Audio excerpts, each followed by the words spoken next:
Ndugu zangu, unapotaka kuoa usioe kwa sababu ya vitu vifuatavyo. Vitu vifuatavyo ni vinne.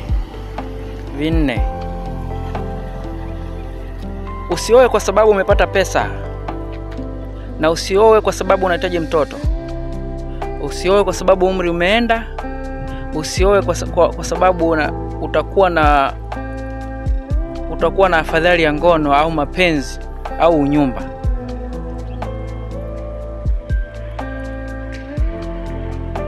Oa ikiwa umechukua amuzi hili, amuzi ambalo litakusaidia katika kuoa. Sidhani kama utakuja kujutia endapo utachukua hilo amuzi. Amuzi hili ni hili: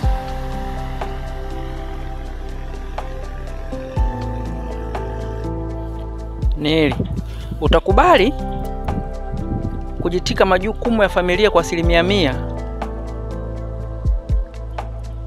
kama baba, na ndipo uoe.